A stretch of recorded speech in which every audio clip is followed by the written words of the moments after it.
He's Casey. I'm Dave. We're the football dudes, and welcome to the Sunday Six Pack, where we crack open six of the tastiest stories in the NFL. Casey, Week 14 NFL action, bro. Oh yeah, Dave, but I'm already in postseason form, starting without you. But speaking of postseason, major playoff implications where we're getting started. The Kansas City Chiefs at the Miami Dolphins, and the Chiefs win this one 33-27. Yeah, dude. And two of Mahomes' three interceptions took place in the first quarter. That led to a Dolphins 10 to nothing lead, dude. Yeah, but there was this stadium where the Chiefs were down by 10 points late in the Super Bowl. Yep. Kid stuff, dude, no problem. Yeah, no doubt. They answered with an end around from Tyreek Hill touchdown, a great touchdown pass by Mahomes to Kelsey. And at halftime, they had the lead there. Then in the second half, they started pouring it on. They add another a Tyreek Hill touchdown, and then it's a Miko Hardman punt return for a touchdown. Add on top of that a safety, and next thing you know, they scored 30 unanswered for a 30-10 lead. Tua, though, rallied the Finns, man, and he got a couple of touchdowns, got him within six. But the Chiefs able to hold them off in the long run, get that win. And Casey, we talked about this beforehand. With Kelsey maybe able to lead the league in yardage as a tight end, we thought, hey, he's going to get featured here in the last portion of the season. Guess what? Big game for Travis Kelsey here too. Oh, definitely, dude. And it was you mentioned interceptions by Mahomes. He still finished almost 400 yards Right. on a bad day, dude. It doesn't And it doesn't phase him, Casey. it He doesn't, dude. slings it. Nothing. This guy just keeps going, man. It's so impressive to watch. That's winning the AFC West 5 times in a row, 12-1, keeping pace with the Steelers for that number one seed in the AFC, man. And Tua Wow. pretty good in the loss too. He went over 300 yards, but that loss drops him to 8-5. They're holding on to the number seven spot right now, but they have the Patriots next week. That was their first loss of the season, but that was Fitzmagic. This is Tua time. Let's see what happens. No doubt about it, dude. All right, the action continues, Casey, as the New Orleans Saints went into Philadelphia for a little brotherly love. Well, they left. It was Jalen Hurts with his first start. Man, what a big win for the Eagles, 24-21. Yeah, dude, and the Eagles got just what Peterson had hoped the quarterback change would be instant energy, man. And Jalen Yep. Hurts injected life into this team with its season on the ropes, and you could really see that on the sidelines and with the play of the squad. Yeah, you know what, Casey? And really, the way the Saints had been playing lately, even with Taysom Hill at quarterback, and the way the Eagles' offensive line was playing, man, people were like, man, is this really the best thing putting Hurts into this situation? There was some legitimate concern. Absolutely, but Hurts put all those concerns to bed, dude. Yeah.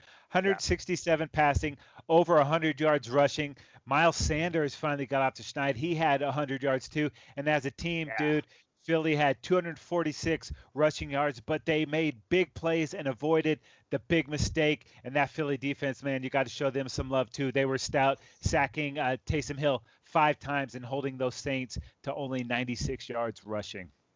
Yeah, man, and that win for the Eagles keeps their slim playoff hopes alive. There's still a game and a half back there in the NFC East. Up next, Arizona too, and the loss that snaps a 9-game winning Wow. streak for the Saints, dude. Drops them to this 2 seed. They're kind of tied there with Green Bay right now, but in the 2 seed. Up next, New Orleans versus Kansas City. Woo! Yeah, Big game. Peterson doesn't want to commit to Hurts next week, but come on. Come on. Okay, Casey, sounds like you're committed. I'm committed, Dave. All right, Case. Up next, Total Fantasy Domination. Get it started with the quarterback. Rogers, man, this guy, he's in the MVP talks too. Has to Yeah. be coming off just a ho hum day, 293 touchdowns. He had 13 rush yards and a rushing touchdown too. Hope he didn't do too much on my fantasy bye weekend. Come on, Aaron Rodgers. I'm counting on you. At the running back position, Casey, it was Derrick Henry, 222 yards and 2 touchdowns. This guy is absolutely a monster. Or shall I say, King Henry. The King, all hail King Henry. And how about Tyreek Hill, baby? 111 total yards and 2 touchdowns. Yeah, man, and it's Travis Kelsey, the aforementioned. He had 136 yards and 1 TD. You know, Tyreek and Travis, they're right up there. There could be two receivers that lead the league for one team in the Chiefs there with those two guys. Wow. Good to be the Chiefs. How about that? Casey, any final thoughts, man? Yeah, you just mentioned King Henry, Derrick Henry, dude, going over 200 yards today, 2 TDs. You heard of these guys? I don't know. Jim Brown, Barry Sanders, LT. You heard of those Ooh, guys? wow, those some awesome Hall of Fame running backs, Yeah, baby. well, they all have 3 games of over 200 yards and 2 touchdowns. King Henry, that's four for him. All hail. No question. Wow. That is an unbelievable accomplishment. And how about the accomplishment Alex Smith has had coming back this year, Casey? And now he gets injured. Hopefully that's not too much. Looked like a just a calf sprain there that they were a little bit worried about, but that could derail this Washington team right now. That's really headed towards the playoffs, up to 6-7. They could get to 500, Casey. Oh, yeah, dude. And the way that defense is playing, if they do get in with a healthy Alex Smith, nobody's going to want a piece of that. No doubt about it, man. All right, folks, make sure you check out the Trend Zone each and every week of the NFL season, available on subscription from Spotify, Apple Podcasts, Google Podcasts, wherever you get your podcasts. Yeah, and if you like subscribing, go ahead and subscribe to our YouTube channel, like us on Instagram and Facebook, and follow us on Twitter at Football Dudes LA. Yeah, or just go to footballdudes.com. It's all there for you. He's Casey. I'm Dave. We're the Football Dudes.